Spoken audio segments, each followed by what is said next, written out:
Hey, ¿qué pasa? Estás escuchando Arte entre Amigos, el podcast en el que dos amigos arquitectos te acercarán un poco más al arte con un toque informal. Para las personas que aman el arte y para las que aún no saben que lo hacen. ¿Te atreves?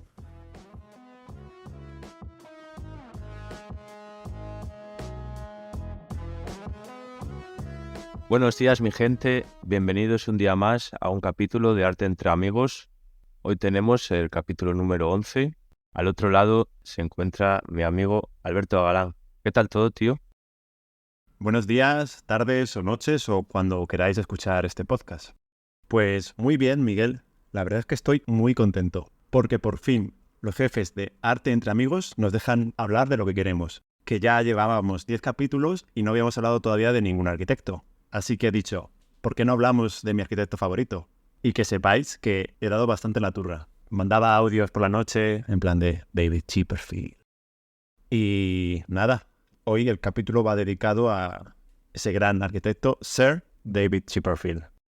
David Alan Chipperfield, arquitecto británico, nacido el 18 de diciembre de 1953. Y bueno, así para que se entere nuestro público, nuestros oyentes, ha sido galardonado este año 2023 con el premio Pritzker, que es como la mayor distinción a nivel de arquitectura en todo el mundo. Por lo tanto, me parece que es un arquitecto muy a tener en cuenta para el capítulo de hoy. Espero que aprendáis bastante y vamos a ello.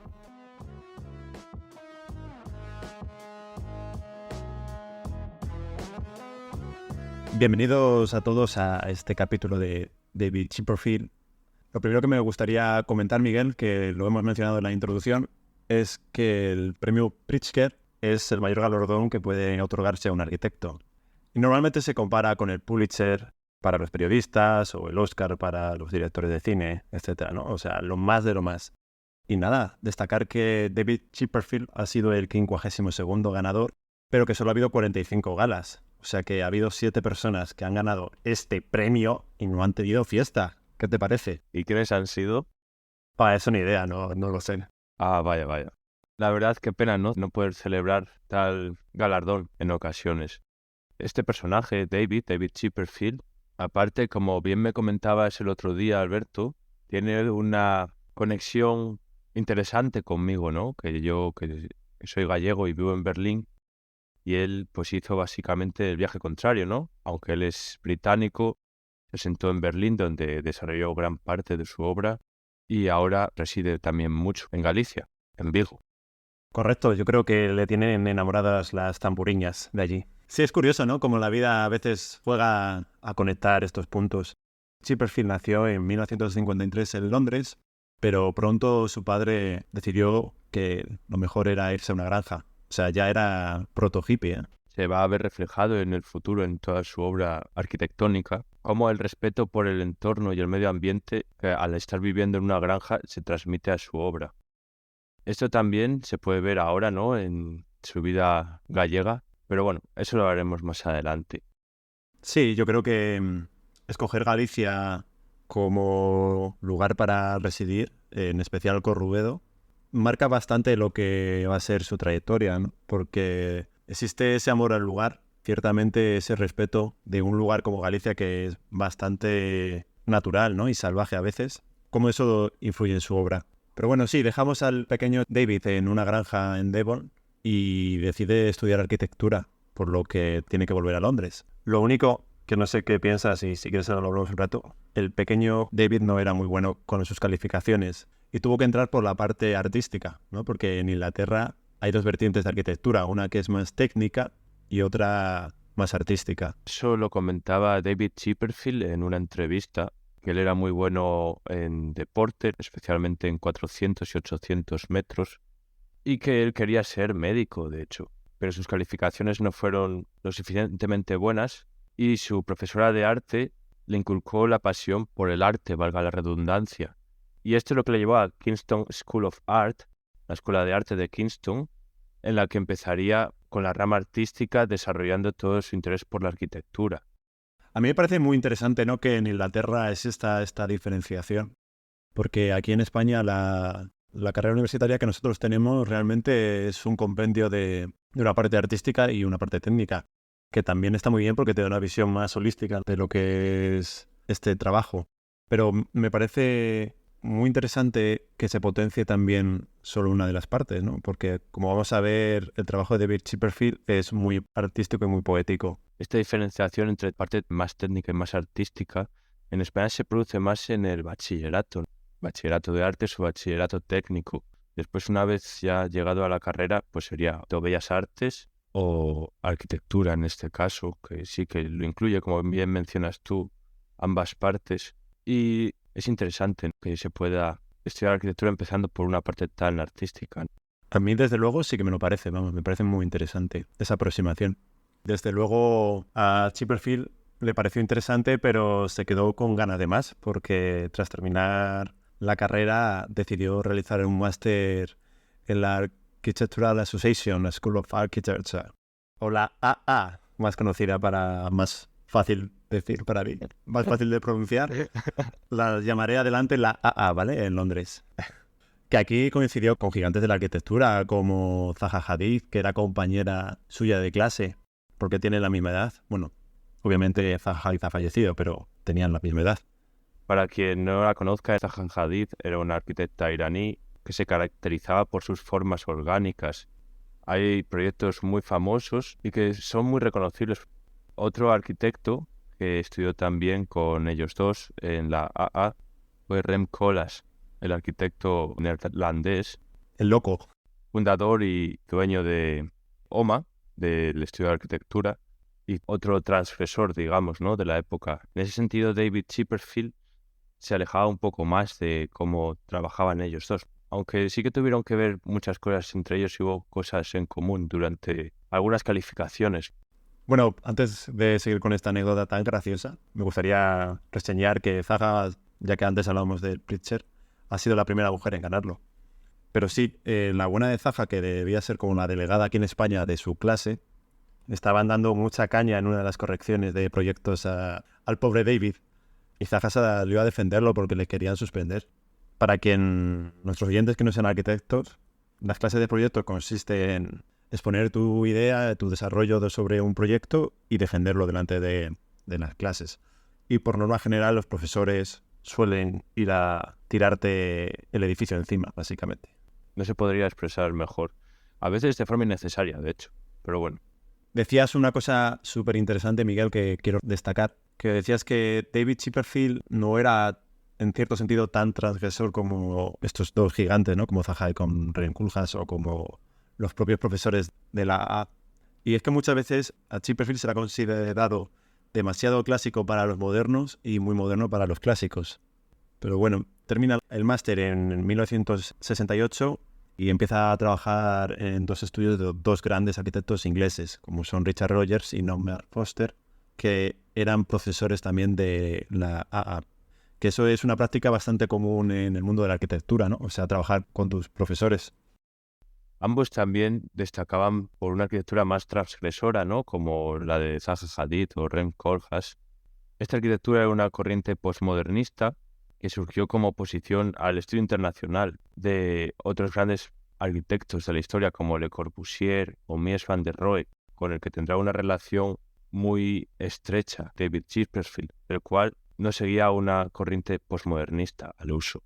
Efectivamente, Miguel. Tenemos que decir que la tendencia en aquel entonces, en ese contexto en Inglaterra, cuando él termina la carrera, era el posmodernismo, que de hecho el propio príncipe Carlos, hoy rey, ya después de mucho tiempo, ya le iba tocando, apoyaba ese estilo, ¿no? Una contraposición a lo que Le Corbusier y Mies van der Rohe habían hecho. Es una utilización de las formas clásicas, pero como un poco de pastiche, ¿no? Utilizadas sin sentido.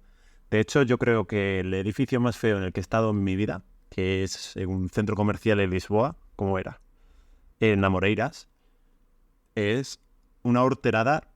Vamos, eran unas columnas gigantes con un frontón, como un rascacielos detrás, una cosa hortera con narices. Pero en fin, David Chipperfield, vamos a ver que su línea estética está mucho más en sintonía con Mies van der Rohe, ¿no? Con esa arquitectura moderna.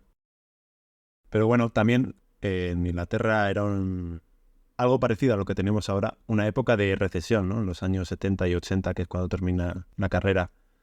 Y para buscarse las habichuelas, muchos de estos arquitectos ingleses les toca trabajar fuera. Era época de Margaret Thatcher, de la Dama de Hierro, y se produce la emigración de arquitectos británicos, como es el caso de los dos profesores antes mencionados. Por parte de Norman Foster, este emigra a Hong Kong en el año 1986 y proyecta el Banco Central. Un edificio bastante reconocible, yo creo que los amantes de la arquitectura seguro que lo tienen en mente. A mí en concreto me llama la atención de este proyecto que se parece mucho al edificio que también tiene en Madrid. ¿Tú qué opinas? Se parece bastante porque es un estilo muy reconocible. Quedaros con esta palabra, con estilo, que luego va a salir. Entra el examen. Y sí, bueno, por otro lado, su otro maestro de estos arquitectos ingleses que le toca emigrar es Richard Rogers, ¿no? Que se junta con Renzo Piano para ganar, en este caso, el Centro Pompidou en París, que es también de esta época, de los años 70. Un proyecto muy interesante y que os recomendamos que vayáis a visitarlo si estáis en París, porque se caracteriza muchísimo por tener todas las instalaciones por fuera del edificio, lo cual hace que tenga una apariencia que es la diferencia de cualquier otro. Totalmente. Son estos dos ejemplos que hemos puesto, que se conoce como high-tech arquitectura, que es muy interesante y quizá más adelante pueda surgir un podcast sobre ella. Sí. Pero bueno, volviendo a David Chipperfield, una vez de trabajar con estos dos grandes maestros, decide abrir su despacho 6 años después de graduarse. Por lo que vemos que al final también coge mucha experiencia, porque no es terminar la carrera y enseguida montárselo por su cuenta, sino que toma su pausa y aprende sabiamente. No sé qué opinas, porque muchas veces en esta sociedad se quieren hacer las cosas tan deprisa, ¿no? No se respetan los tiempos necesarios para adquirir el conocimiento. Desde mi punto de vista, lo de la pausa lo pondría en duda, porque trabajar con Foster y con Rogers, yo creo que mucha pausa no se puede tener ahí, pero tiene que aprender, vamos, de una manera espectacular como aprendió. Un máster de vida, o 2, lo que tuvo ahí. Pero sí, estoy de acuerdo contigo totalmente, que a veces la gente intenta sacar las cosas como antes de tiempo sin ninguna necesidad, porque siempre hay tiempo para todo. Y bueno, como mencionabas, en el año 84, en 1984, Chipperfield funda su propio estudio David Chipperfield Architects. No fue muy ingenioso con el nombre. No. Y bueno, como contraposición a los proyectos que estaba haciendo, que obviamente eran proyectos muy grandes, ¿no? A gran escala, en estos estudios anteriormente mencionados, al principio tuvo que sobrevivir, como él menciona en varias entrevistas, y realizar pequeños trabajos. Primero de todo empezó realizando su propio apartamento, que bueno, ¿tú con qué lo querías comentar, Alberto? Que me había hecho gracia. Cuando tú sales de la carrera y empiezas a montártelo por tu cuenta, los primeros encargos que tienen, y en este caso que David tenía también, era reforma de baños y ese tipo de trabajos que podríamos considerar menores.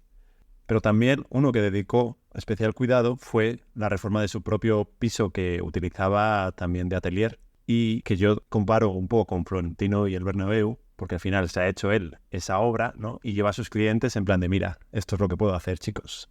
Y así los engatusa y consigue nuevos trabajos, ¿no? Como fue el primer encargo grande, entre comillas, que fue la tienda de Issey Miyake en Londres. David Chipperfield conoció a una trabajadora de Issey Miyake y quedaron en su casa y le encantó cómo tenía diseñado su apartamento en Londres y es como surgió todo. Y de ahí se trasladan a Japón, básicamente, emigrando como nosotros. Claro, siguiendo la línea de sus maestros. Tenemos que decir que esta primera obra va a ser ya una línea muy clara de lo que va a ser David Chipperfield Architects, ¿no? Un gusto minimalista por los detalles, de formas limpias y claras. Y es curioso, ¿no? Como haciendo una tienda quedan tan contentos y tan delighted, ¿cómo se dice en español? Se me ha olvidado ahora. Delighted por este trabajo que se lo llevan a Japón para que realice en los museos, ¿no? Como es el caso del Museo Toyota. Este proyecto se realiza entre 1988 y 1990 en Kioto. Obviamente, ¿no? La Toyota Auto Kyoto, pues en Kioto, en Japón. Y es un proyecto que ya empieza a mostrar las primeras líneas de cómo va a ser la arquitectura de David Chipperfield. Es un proyecto que destaca por el uso de materiales muy marcados, especialmente destacan el vidrio y el hormigón, y es un proyecto con líneas muy claras. ¿Quieres añadir algo, Alberto? Sí, porque hablando de Japón y de hormigón, me parece que tenemos que nombrar a Tadao Ando, ¿no? Que el propio David Chipperfield creo que ha dicho en alguna ocasión que pidió consejos para realizar el encofrado a este arquitecto japonés, por cierto, también ganador del premio Pritzker. Y futuro podcast. Futuro podcast, venga, pues apuntamos futuro podcast. Porque también daba buenas leches, ¿eh? Sí, sí. Era boxeador y no estudió arquitectura en una escuela. Hasta aquí son los spoilers que voy a hacer del capítulo. Pero sí, se caracteriza por trabajar con hormigón desnudo. A través del encofrado da forma al edificio. Un poco más, ¿no? Como lo que tú has nombrado, formas muy puras, volúmenes muy puros. También se empieza a vislumbrar ese gusto de David Chipperfield de integrarlo por la ciudad, ¿no? Con esa escalinata que sube, que está protegida. Pero bueno, es todavía muy protoestilo, ¿no? Por así decirlo. A ver, es un proyecto que obviamente cualquier arquitecto que recibe el primer museo que va a hacer en la realidad, pues maravilla. Y bueno, también en Japón en esa época realiza el Goto Museum, lo único que en este caso es en Chiba. Y como empezamos a ver, de algún modo u otro, el trabajo de David Chipperfield va a estar ligado, no me digas por qué, a hacer museos, como su programa favorito para hacer. Pero al final que realice tantos museos en tantas partes del mundo ha hecho que le toque abrir oficinas alrededor de todo el globo, ¿no? Porque al final estos proyectos se demoran tanto en el tiempo, como tú has dicho, ¿no? Se tardan de 4 a 6 años que le sale rentable tener una oficina en esa ciudad para poder seguir con la dirección del proyecto. Y por eso tiene unas oficinas en Berlín, en Shanghái, en Milán. En Londres también, y desde el año 2022 en Santiago de Compostela, España. Españita. En este sentido, merece la pena destacar cómo viene a ser un mes en la vida de David Chipperfield, a nivel laboral, obviamente. A nivel privado no lo sé. Él reside en Londres, porque es donde está su familia, entonces está 15 a 20 días en el estudio de Londres, después viaja de 2 a 3 veces a Berlín, al estudio de Berlín, y 1 o 2 veces al de Milán. Y después al de Shanghái suele ir 2 veces al año solo. Con esto lo que quiero decir es que no está sentada en un único estudio y ha hecho como una franquicia, sino que realmente sí que es muy partícipe de los proyectos de cada sede. No te la has cruzado nunca por Berlín, ¿no? Todavía no. Ni por Galicia tampoco, ¿no? Bueno, eso igual comiendo unas zamburiñas, pero no me di cuenta. Ya que hablamos de museo, vamos a nombrar lo que fue el proyecto que para mí marcó un antes y un después en su carrera profesional, que es el Lloyd's Museum en Berlín, que es un proyecto que fue muy polémico de aquellas, porque es un arquitecto inglés reformando y rehabilitando un edificio berlinés derribado en la Segunda Guerra Mundial, con todas las implicaciones que eso lleva. Pero bueno, ahí está el resultado. Yo creo que es un edificio intachable, ¿no? Sí, se trata de una rehabilitación. El museo nuevo, o Neues Museum, lo primero que buscó David Chipperfield en este proyecto fue una restauración en la que fuese patente que hubo una desgracia. Por ejemplo, en algunas de las zonas, como puede ser la sala de las 6 bóvedas, en la que añade un ábside para ver el gran patio griego. Parte de las bóvedas tenían pinturas, las ha dejado sin restaurar para indicar que aquí pasó algo. Él lo que no quiere es hacer una restauración completa, digamos, fidedigna a cómo era el proyecto antes, sino que quiere que la historia se preserve, que si hubo una catástrofe, indicar que esta catástrofe fue superada. También en el hall de entrada, en las escaleras principales, deberíais de buscar cómo era antes de que fuese destruido. Era todo con frescos, súper decorado. Lo que quiso hacer David fue una reconstrucción utilizando un material antiguo, con ladrillos antiguos de Brandenburgo para las paredes, y las columnas del hall no las restauró. De tal manera que si buscáis una foto de cómo es el estado actual, se ve que parte de ellas están con un color cenizo, que es del fuego. E incluso la textura, al tocarlo, se nota totalmente diferente, la parte quemada a la parte que no lo está. Después hay muchas otras salas que son una delicia, como puede ser la sala de la bóveda sur, que era una sala con una bóveda y esta fue destruida. De tal manera que lo que hizo David Chipperfield fue una obra de arquitectura y estructura en la cual pasaba de 4 paredes a una bóveda.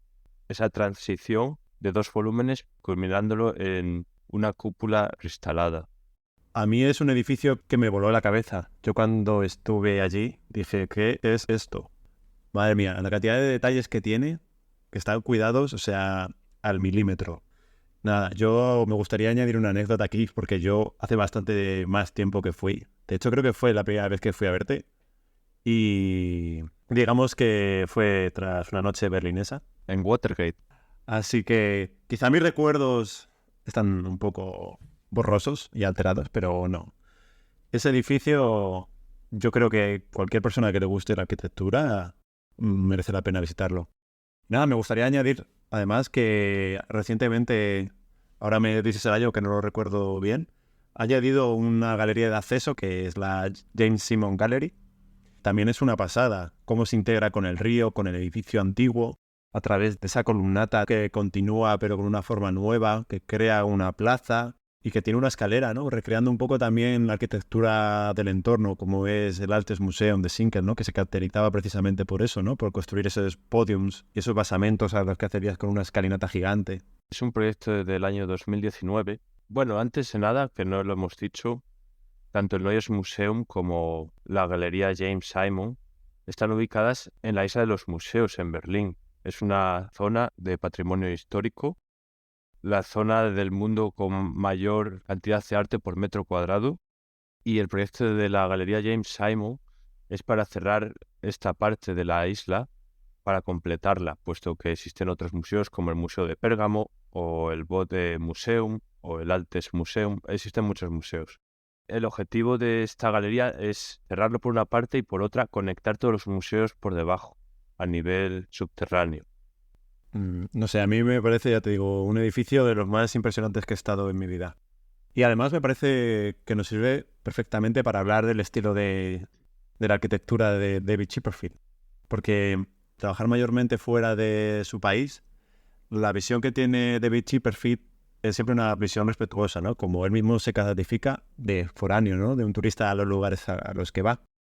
Y esto hace que se empape mucho del entorno. Como tú mismo has dicho, ha construido el Neues Museum con ladrillos de Brandenburgo. Se integra muy bien con la arquitectura existente del entorno y también con lo que muchas veces no contamos los arquitectos, o no cuentan los arquitectos, que es con el espacio público. De este modo, sus proyectos normalmente incluyen como plazas, siempre abiertas a la ciudad y este espacio que muchas veces es utilizado por los propios habitantes de la ciudad. También me gustaría destacar que esta visión foránea le hace no tener un estilo reconocible a nivel arquitectónico. Quiero decir, otros arquitectos, como he nombrado antes, como Zaha Hadid o Rem Koolhaas o Santiago Calatrava, que podrían estar en este saco, hacen un edificio que no respeta el entorno. O sea, es un edificio que dices, ala, por mis huevos. Aquí cae. Que yo lo he llamado el estilo mishuevismo. Eso lo comenta David Chipperfield en otra entrevista. ¿Lo del mishuevismo? No con esas palabras, pero sí. Existen arquitectos que se consideran como arquitectos estrella y quieren mostrar su obra y, sin embargo, como bien estás contando, David Chipperfield lo que busca es una adecuación al entorno, un lenguaje consecuente con el que existe en esa zona. Es lo que decíamos al principio del podcast, cómo el haberse ido a la granja, interactuar día a día con el entorno le hace tener un respeto por él. Claro, parece muy interesante esto, Miguel, porque al final tú puedes ver un edificio de Chipperfield y no saber que es de Chipperfield, pero te vas a quedar pasmado. Porque vas a decir, joder, cómo mola. Qué bien pensado está, ¿no? Qué bien integrado con el entorno. Porque comparten un lenguaje común y una materialidad que más o menos puede ser reconocible.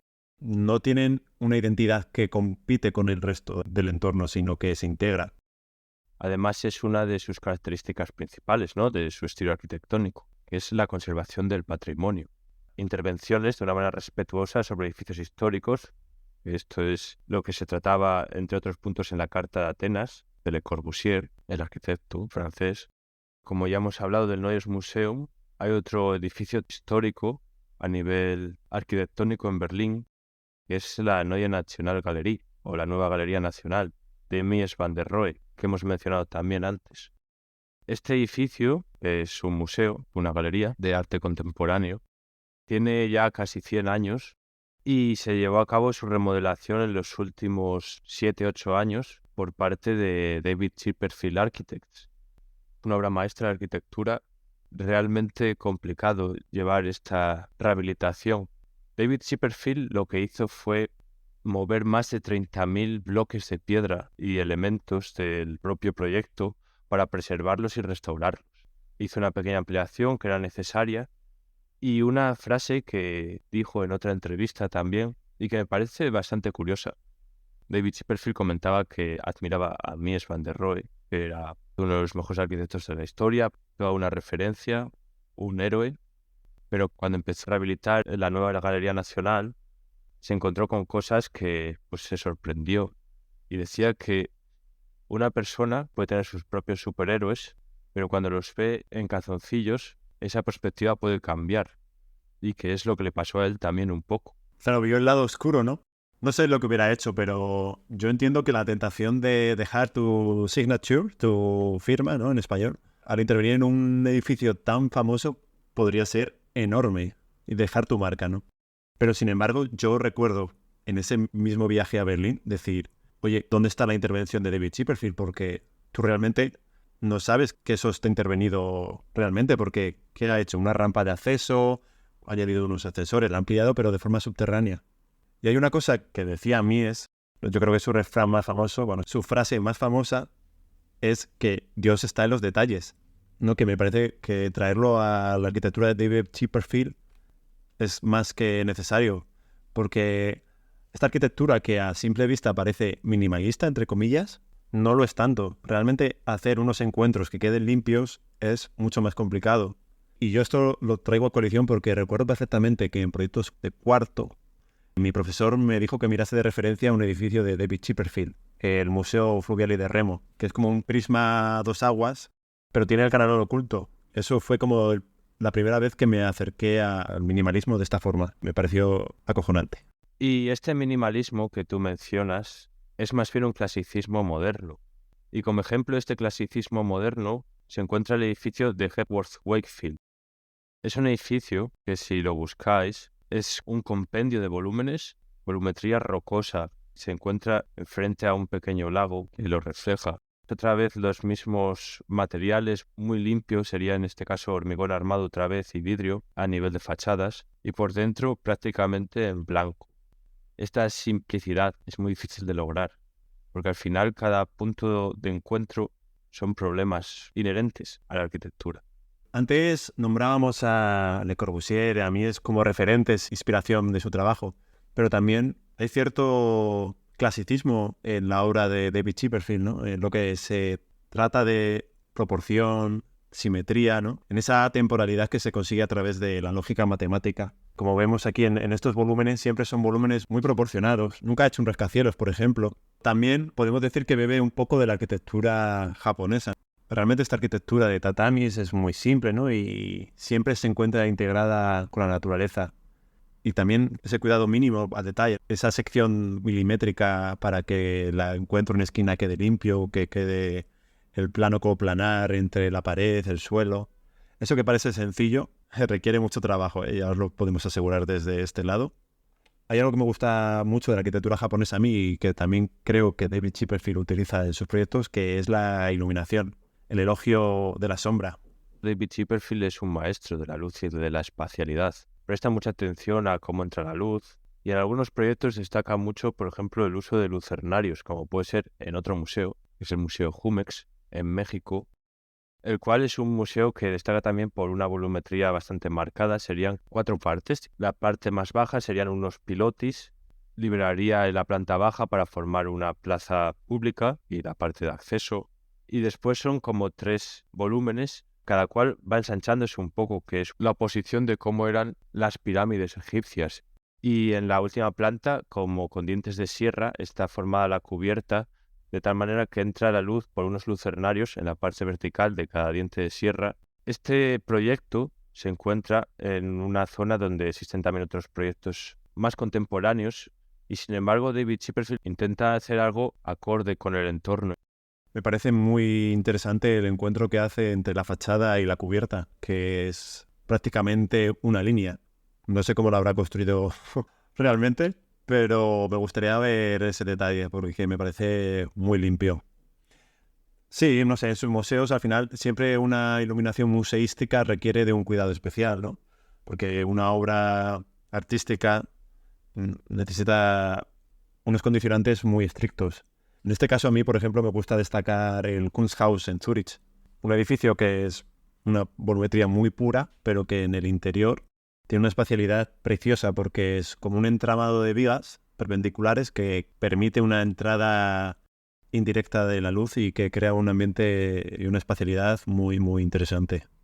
De este proyecto me gustaría destacar un elemento que lo hemos llamado el rodatecho. Un rodapié sabemos lo que es, ¿no? Es el acabado para cerrar el encuentro entre la pared y el suelo.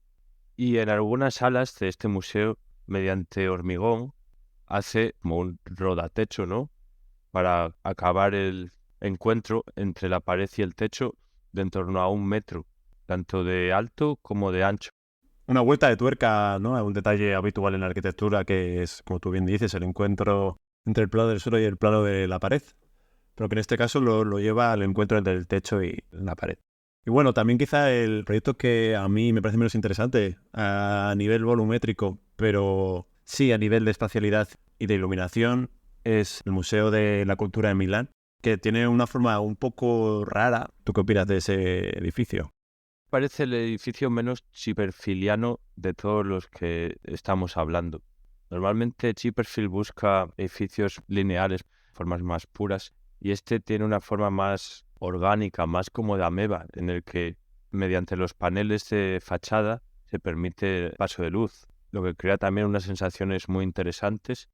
Pero sí, es como otro diferente, ¿no? En la sala principal, quiero decir, después en el resto del museo sí que es más lineal. Este yo creo que lo hizo un becario. Este edificio intenta jugar a unas formas que realmente yo creo que no termina de controlar. Volumétricamente me parece que no funciona muy bien. Si quieres, y por terminar con los edificios arquitectónicos, porque tiene más obra, ahora lo veremos, podemos nombrar el último edificio de Chipperfield en el que hemos estado juntos. En Valencia, está situado al lado del puerto. El objetivo de David Chipperfield es establecer como diferentes terrazas. De esta manera se puede observar el mar Mediterráneo. Un hormigón en este caso blanco y vidrio para las barandillas y también para el cerramiento. A mí me parece una locura. Ya sé que a ti no te va mucho porque, No es de mis favoritos, no. no sé, yo te recomendaría que lo volviéramos a revisitar. Pero a mí me parece que tiene una integración muy bonita con el paisaje marítimo, ¿no? Como al final esa línea del horizonte juega con ella y la va replicando en este edificio para la Copa América que hizo en Valencia. Como decíamos, más allá de la arquitectura, Chipperfield también tiene una producción muy interesante y en especial en España. Y siendo tú gallego, Miguel, te dejo que empieces tú. En este sentido me gustaría comparar un poco lo que está haciendo Chipperfield con lo que hizo Ferran Adrià haciendo el Bulli Foundation.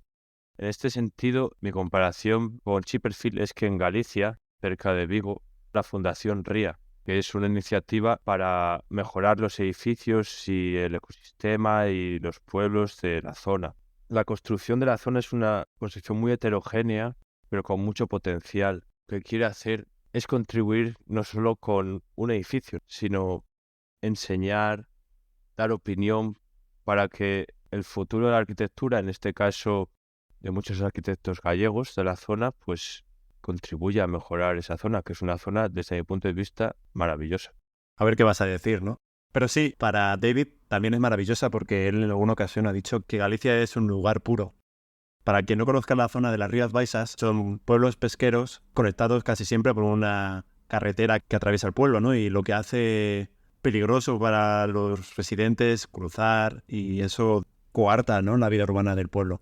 El bueno de Sir David, pues ya que va a vivir allí y que quiere mejorar la vida de la gente gallega, está llevando iniciativas de reducir el tráfico, crear espacios urbanos, rehabilitar el frente marítimo de estos pueblos, establecer un restaurante. Pero sí, son acciones que no son edificios, ¿no?, nuevos, arquitectura entendida como arquitectura clásica, pero que también mejora e impacta en la vida de las personas. Y continuando con la actividad que quiere tener David en el futuro de las personas, también ha participado como editor de la revista de diseño italiana Domus. Y a ti en especial, con tu papel de escritor también, Alberto, creo que te encantaría hablar de ello, ¿no? Me parece muy interesante al final porque es una figura que el puesto de arquitecto estrella se la ha ganado por pulso, vamos. En esta revista lo que hace es invitar a arquitectos para debatir sobre el futuro de la arquitectura y el futuro del papel del arquitecto en una sociedad que al final tiene más preocupaciones y nuevas preocupaciones que no son las del siglo pasado, ¿no? Como por ejemplo es el medio ambiente, el cambio climático, por un lado, y por otro lado, la pertenencia a una comunidad. Porque vemos que son dos cosas que están siendo muy atacadas por el estilo de vida actual que llevamos y que estamos perdiendo, pues al final, nexo con nuestros semejantes, ¿no? Pues eso también es un poco lo que destila de su fundación RIA, ¿no? Que quiere generar un ambiente donde la comunidad se sienta a gusto y donde pueda desarrollarse. Y a mí me parece muy interesante. Y yo, si quieres, ya por concluir y le lanzamos la pregunta a nuestros participantes, me parece que es una figura que realmente no llama mucho la atención por lo que decíamos, ¿no? Porque tiene un perfil bajo, pero que me parece muy necesaria en el mundo de la arquitectura. Y el reconocimiento que le han dado marca un poco el fin de una era en el que solo se premiaba la originalidad extrema, por así decirlo, sin tener en cuenta todas estas cuestiones, ¿no? de integración con la historia, de preocupaciones medioambientales. Es una pena, ¿no? Que perfiles así, que estén bajo el foco, ¿no? Bajo el foco de la prensa o que tengan edificios tan relucientes, pasen más inadvertidos. Y a ti, Miguel, siguiendo un poco la línea editorial que tienen Domus, ¿qué te parece que debe ser el papel del arquitecto en este futuro y en este presente que tenemos? El arquitecto estrella, yo creo que de alguna manera murió. Y lo que tiene que ser en el presente y en el futuro a corto plazo es prácticamente lo que David Chipperfield está haciendo. En realidad es un respeto por el entorno, buscar la sostenibilidad, la rehabilitación y no solo la nueva construcción, porque no debemos olvidarnos que hay cientos de miles de apartamentos y edificios que están en desuso, pero ya están construidos. Y va a haber un momento en el que realmente no dé para más. Desde mi punto de vista, el arquitecto, y también de forma paralela a las nuevas tecnologías, especialmente a la inteligencia artificial, va a ir cambiando su rol. El rol del arquitecto va a pasar de un rol del diseño, ¿no? Como ha sido hasta ahora y sigue siendo, a un rol más de gerente, digamos, ¿no? De manager.